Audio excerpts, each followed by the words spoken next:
बेटी की शादी की है, प्लॉट का रजिस्ट्रेशन नहीं।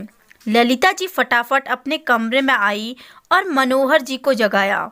मनोहर जी हड़बड़ा कर उठे। उठते ही उन्होंने अपनी घड़ी की तरफ देखा तो अभी तो सुबह के 7 ही बज रहे थे।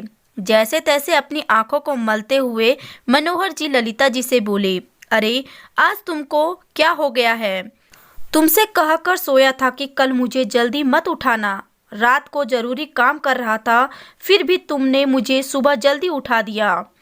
तुम्हें पता है ना, जब मेरी नींद पूरी नहीं होती तो मैं दिन भर में परेशान हो जाता हूँ। अब पूरे दिन मुझे परेशान होना पड़ेगा। उनकी बात सुनकर ललिता जी घबराती हुई बोली, अरे आपको अपनी नींद की पड़ी है, जल्दी उठो। रचना के ससुराल से फ़ोन आया है। रचना का नाम सुनते ही मनोहर जी की आंखों को की नींद एकदम से भाग गई हो। क्यों, क्या हो गया? इतनी सुबह सुबह फ़ोन क्यों आया? सब कुछ ठीक तो है ना? अजी कुछ भी ठीक नहीं है। दामाद जी ने हमें वहाँ बुलाया है। पता नहीं क्या बात हो गई है।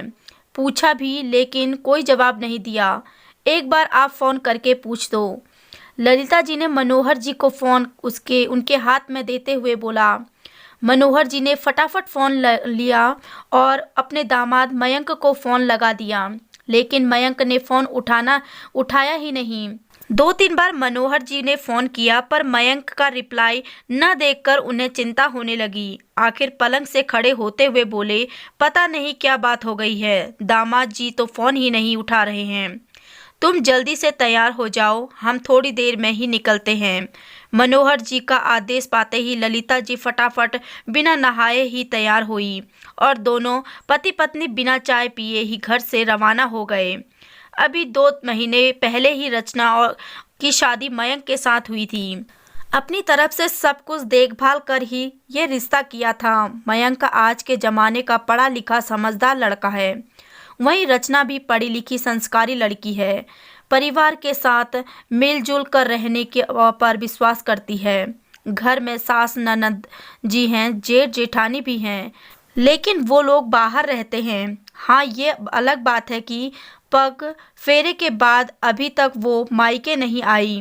2-3 बार उससे मिलने का सोचकर फ़ोन किया पर तो समधन जी ने कहा कि आज तो इन लोगों को घूमने का प्रोग्राम है। दोनों हमेशा चुप कर जाते थे, यह सोचकर कि बेटी तो अपने ससुराल में खुश है। फिर ऐसे अचानक उनके घर में क्या हो गया कि मयंक ने उन्हें इतनी सुबह फ़ोन करके बुला लिया। दोनों पति पत्नी रास्ते भर कयास लगाते हुए रचना के ससुराल पहुंचे, जो कि आधे घंटे ही दूरी पर था। वहां पहुंचकर देखा कि दरवाज़ा खुला हुआ था, पर ऐसे कैसे अंदर जा सकते थे, इसलिए डोरबेल बजाई। तभी अंदर से वंदना की आवाज़ आई, अंदर आ जाइए आप लोग, हम आपका ही इंतज़ार कर रहे हैं। आवाज़ सुनकर मनोहर जी ने ललिता जी की तरफ देखा और फिर दोनों अंदर चले आए।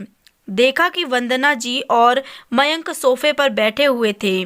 वहीं रंजना नजर नहीं आ रही थी। उन्होंने इधर उधर देखा तो वंदना जी बोली, उसे बुला रहे हैं अभी, पहले आप बैठिए, हमें आपसे ज़रूरी बात करनी है। मनोहर जी और ललिता जी आकर सोफे पर बैठ गए। मनोहर जी ने मयंक की तरफ देखा तो वो शायद गुस्से में था। न कोई पैर छूना, न कोई प्रणाम। उन्हें बड़ी हैरानी हुई। मन ही मन उधेड़-बुन चल रही थी कि आखिर क्या हो गया होगा। यही स्थिति ललिता जी की भी थी। आखिर मनोहर जी ने बोलना शुरू किया, क्या बात है समधन जी, आपने इतनी सुबह सुबह क्यों बुलाया? क्या बात हो गई? उनकी बात सुनकर वंदना जी मुंह बिगाड़ते हुए बोली, ये तो आप अपनी बेटी से पूछिए, उसे अपने ससुराल में रहना है या नहीं। उनकी बात सुनकर ललिता जी घबरा गई और अपने सीने से हाथ लगाकर रखते हुए बोली, ऐसा क्या हो गया समधन जी? रचना ने कुछ कह दिया क्या आपसे? अगर कोई गलती हो गई हो तो अपनी ही बेटी समझकर माफ़ कर दीजिए। माफ़ करना समधन जी, अगर मेरी बेटी ऐसी गलती करे तो मैं उसकी टांगें तोड़ दूं। ये तो आपने अपनी बेटी को सिर चढ़ा रखा है। अपनी गलती मानने की जगह उसने आपको फ़ोन कर लगा दिया। वंदना जी कुछ सुनने को तैयार ही नहीं हुई। बिना पूछे पूरी बात बताए ही बस अपने मन की भड़ास निकालते जा रही थी। वहीं मनोहर जी और ललिता जी सोच रहे थे कि आखिर रचना ने उन्हें फ़ोन कब किया। ललिता जी ने मयंक को तरफ देखा, लेकिन वो तो अभी भी कुछ नहीं बोल रहा था। इतने में मनोहर जी वंदना जी की ओर से बोले, पर समदन जी, आप बताइए कि क्या हुआ है? आखिर रचना ने ऐसा क्या कर दिया है? और आप रचना को बुलाइए, उसके सामने ही बात होगी। क्या सिखाया है आपने उसे? बस मेरे पल्ले से बांध दिया उसको, मेरी पूरी जिंदगी बर्बाद कर दी। ऐसी औरत जिसे अपने पति से की भावनाओं का कोई ख्याल नहीं है। अब तो मयंक बीच में ही बोल पड़ा। और उसे यूं चिल्लाते देखकर मनोहर जी को भी खड़े हो गए। इतने में रचना भी कमरे से निकलकर बाहर आ गई। रचना को देखते ही ललिता जी की चीख निकल गई। उसके चेहरे पर यूं चोट के निशान थे। साफ पता चल रहा था कि उसे मारा गया है। रचना, क्या हुआ तुझे? ये चोट के निशान कैसे? क्या किया तेरे साथ इन लोगों ने? ललिता जी लगभग रोती हुई रचना की तरफ दौड़ी और उसे अपनी बाहों में भर कर बोली। रचना को इस तरह देखकर एक बार तो मनोहर जी का कलेजा भी मुंह को आ गया, पर फिर हिम्मत करते हुए वो मयंक से बोले, क्या किया आप लोगों ने मेरी बेटी के साथ? अरे पति के होते गैर मर्दों से बात करेगी तो ऐसा ही होगा। ऐसी औरतों को इसी तरह कंट्रोल में किया जाता है। मयंक के जवाब देने से पहले वंदना जी बीच पर बोल पड़ी। उनकी बात सुनते ही मनोहर जी और ललिता जी सबके में आ गए।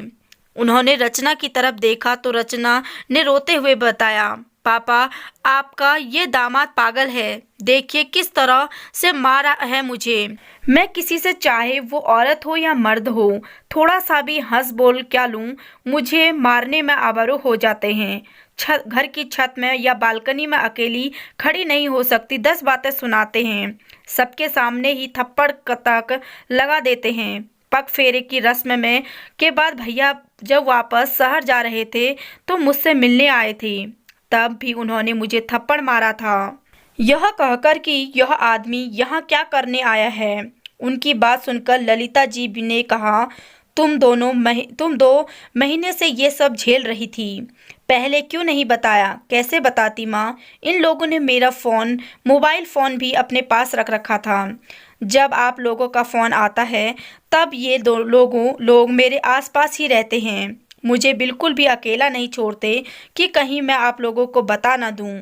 यहाँ तक कि मुझे मायके भी नहीं आने देते और मम्मी जी इसमें भी अपने बेटे का साथ देती हैं। आज सुबह मैं इनके लिए चाय बनाकर कमरे में लाई थी, तब मेरा फ़ोन ड्राइंग रूम में ड्रेसिंग में रखा हुआ था। शायद उन्होंने उठते ही निकाल कर रखा होगा।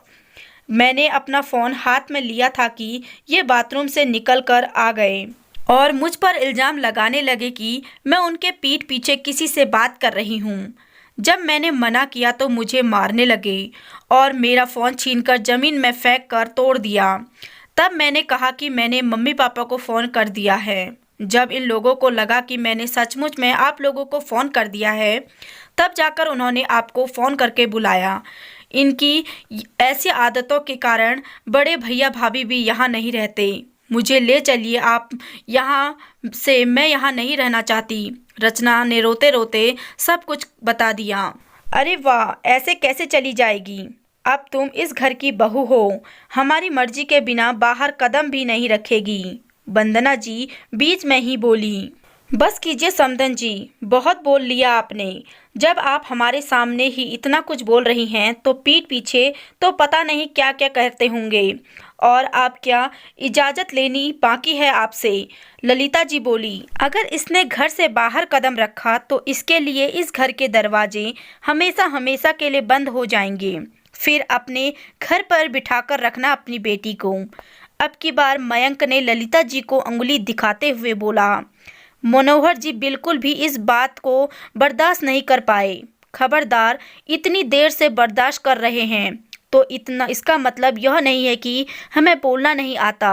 अपनी इस उंगली को अपनी मुट्ठी में समेट कर रख लो। जब तुम अपनी सास से इस तरह बात कर रहे हो तो तुम किस काबिल होगे सब पता चल रहा है। तुम्हारी हिम्मत कैसे हुई मेरी बेटी पर हाथ उठाने की? मनोहर जी ने कहा तो मयंक गुस्से में उनकी तरफ देख कर बोला, ये मेरी पत्नी है, मेरी शादी हुई है इसके साथ और आपसे खुद कन्यादान किया है। अब मैं इसके कुछ भी करूं, आप होते कौन हैं बोलने वाले। जैसे एक प्लॉट की रजिस्ट्री होने के बाद उसका मालिकाना हक बदल जाता है, वैसे ही एक लड़की की शादी होने के बाद उसके हकदार बदल जाते हैं। अब आपकी बेटी पर सिर्फ मेरा अधिकार है। आपका काम शादी से पहले तक था, अब आपको हमेशा हमारे बीच में बोलने का कोई ज़रूरत नहीं, मयंक ने बड़ी बेशर्मी से के साथ कहा। सुनकर मनोहर जी को और भी गुस्सा आ गया और वो चिल्लाते हुए बोले, शादी की है हमने हमारी बेटी की, बेची नहीं है। शादी के बाद भी वो मेरी बेटी है। कोई प्लॉट नहीं है जिससे शादी करने के बाद तुम्हें मालिकाना हक मिल गया हो। एक औरत में और एक प्लॉट में क्या फ़र्क होता है। कितनी गंदी सोच है तुम्हारी। अफसोस होता है मुझे कि मैंने तुम्हें अपनी बेटी के लायक समझा, पर मैं यह भूल गया था कि 2-3 मुलाकात में अंदर की गंदगी नहीं दिखती, सिर्फ वही दिखता है जो सामने पेश किया जाता है। और तुमसे अपनी बेटी की शादी करवा दी। अब मेरी बेटी इस घर में एक पल नहीं रहेगी। मनोहर जी भी लगभग चिल्लाते हुए बोले। गुस्से में ही वो अपनी बेटी को लेकर वहाँ से रवाना हो गए। सबसे पहले वो रचना को लेकर पुलिस स्टेशन पहुँचे और मयंक और वंदना जी के खिलाफ एफआईआर दर्ज कराई। रचना की स्थिति देखकर पुलिस ने भी तुरंत एक्शन ले लिया और मयंक और वंदना जी को गिरफ्तार करके ले गई। कुछ दिनों बाद तलाक के लिए अर्जी दे दी गई, जिसके जल्द ही रचना को तलाक मिल गया। तो आपको ये कहानी कैसी लगी, कमेंट सेशन में अपनी राय ज़रूर बताएं।